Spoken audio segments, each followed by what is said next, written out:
You guys ready to win this thing? We're 12 days away from the biggest victory in American history. Let's not make it small. A landslide minus some shenanigans is still a victory, and that's what you all are going to deliver in the state of Arizona. I got 3 words for you. Vote, vote, vote. Get it done for President Trump, all right? We're just getting warmed up today. Love it. We are in the middle of a war in this country. I don't use that word lightly. Our enemy is not our fellow citizen, it is an ideology. There's no middle ground here. Either you believe in censorship or you believe in free speech. You cannot have both. Either you believe in merit or you believe in group quotas. You cannot have both. Either you believe in American exceptionalism or you believe in apologizing for who we are. You cannot have both. And right now, more than ever, we need a commander-in-chief who will lead us to victory in that war. And that man is your next president, the 47th president of the United States of America, Donald J. Trump.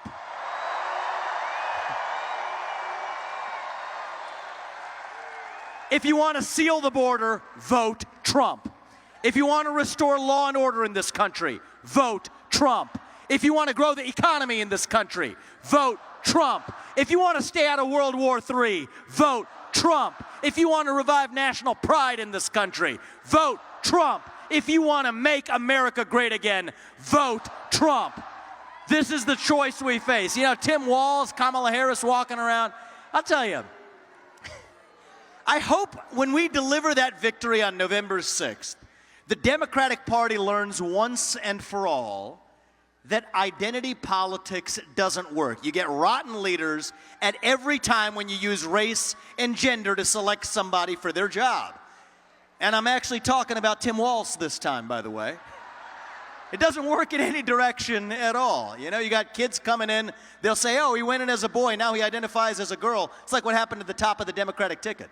This thing was a coup all the way down. The Democratic Party has now become the party of censorship, has now become the party of war, has now become the party that is hostile to the working class in this nation. But it doesn't have to stay that way. You know, President Trump often says this, and he's right, that we are a nation in decline. That's what we've become. But it doesn't have to stay that way. We don't have to be at the end of the ancient Roman Empire. We don't have to be this nation in decline.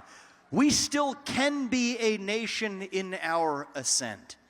A nation whose best days are actually still ahead of us. Still a country where we will look our kids in the eye and mean it when we tell them that you get ahead in the United States of America with your own hard work, your own commitment, your own dedication, and that you know what, you are free to speak your mind at every step of the way.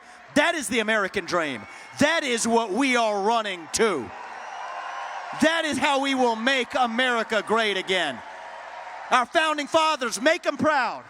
2024 is our 1776. That's going to require a sacrifice of all of you. I'll be honest with you, I don't love early voting. I never have. I believe we need single-day voting on Election Day as a national holiday with paper ballots and government-issued ID to match the voter file. That's what I believe. That's what Donald Trump believes. But let me tell you something. You got to play by the rules we have in order to change the rules to what they should be. So I'm asking you, as Republicans, yes, we may not like early voting, get out there and do it anyway, because we have an election to win and a country to save. Our founding fathers, they made a sacrifice. There were 56 men who signed the Declaration of Independence. What happened to them?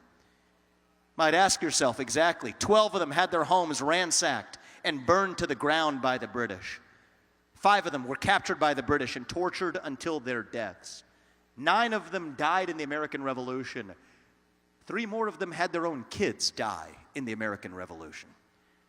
They didn't do it for them.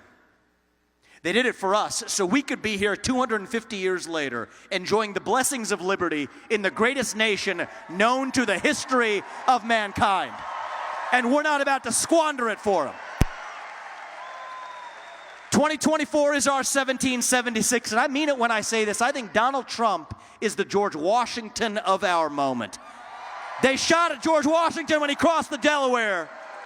They missed when they tried for Donald Trump, too.